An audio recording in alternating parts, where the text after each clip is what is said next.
With mission life और मैं हूं आपके साथ ज्योति कनौजिया। आइए रुक करते हैं खबरों की ओर।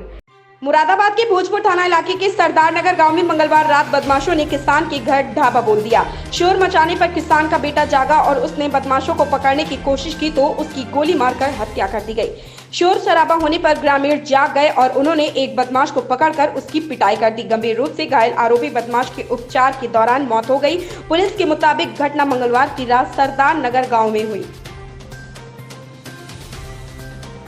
सुप्रीम कोर्ट ने मराठा आरक्षण पर महाराष्ट्र सरकार को बड़ा झटका दिया। शीर्ष अदालत ने महाराष्ट्र में मराठों के लिए 16% आरक्षण देने के राज्य सरकार के निर्णय को निरस्त कर दिया है। साथ ही सुप्रीम कोर्ट ने यह भी कहा है कि इंदिरा साहनी मामले पर फिर से विचार करने की जरूरत नहीं है। जस्टिस अशोक भूषण की अध्यक्षता वाली 5 सदस्यीय संविधान पीठ ने कहा कि मराठा समुदाय को 16% आरक्षण की अधिकतम सीमा 50% को पार करती है, लिहाजा यह असंवैधानिक है। 5 संसदीय संवैधानिक पीठ ने में न्यायमूर्ति अशोक भूषण के अलावा न्यायमूर्ति एल नागेश्वर राय, न्यायमूर्ति एस अब्दुल नजीर, न्यायमूर्ति हेमंत गुप्ता और न्यायमूर्ति एस रविंद्र भट्ट भी शामिल हैं।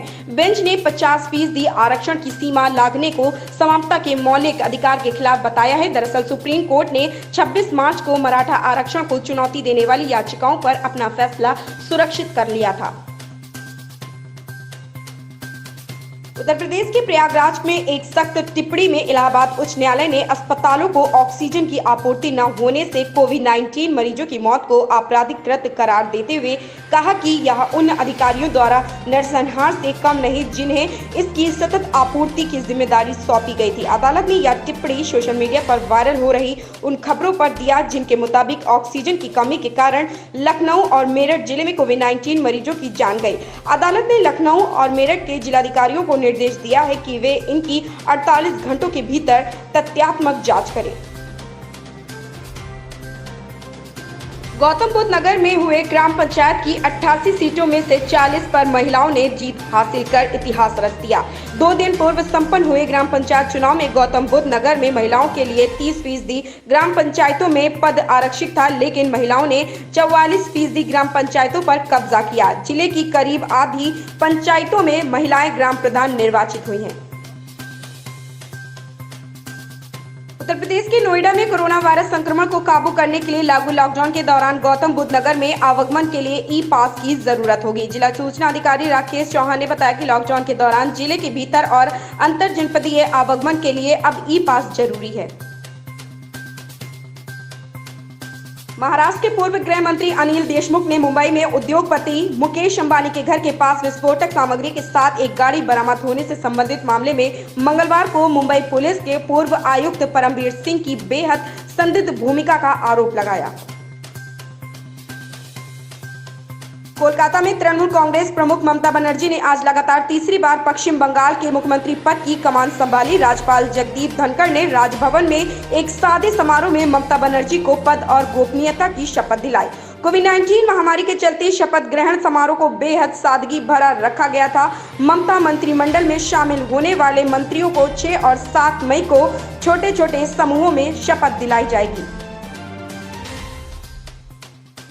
महाराष्ट्र में मंगलवार को कोरोना वायरस संक्रमण के 91,880 नए मामले सामने आए हैं, जिसके साथ ही संक्रमित लोगों की संख्या बढ़कर 48,22,902 हो गई है। स्वास्थ्य विभाग के मुताबिक इसी अवधि में कोविड-19 के 891 मरीजों की मौत के साथ राज्य में मृतक संख्या बढ़कर 71,742 तक पहुंच गई है।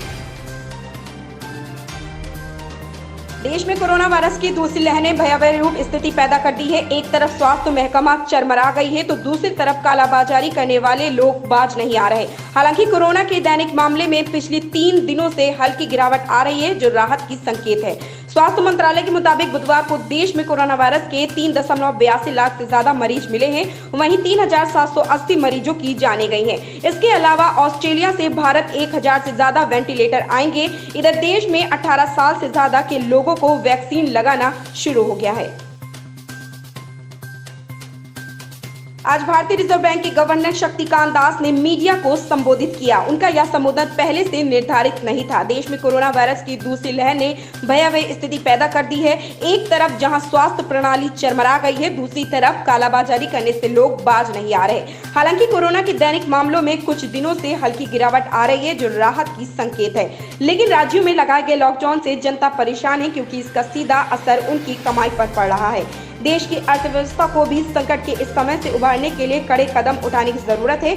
ऐसे में केंद्रीय बैंक का यह संबोधन बेहद अहम है। ऐसी ही खबरों से जुड़े रहने के लिए आप देखते रहें परफेक्ट मिशन लाइव।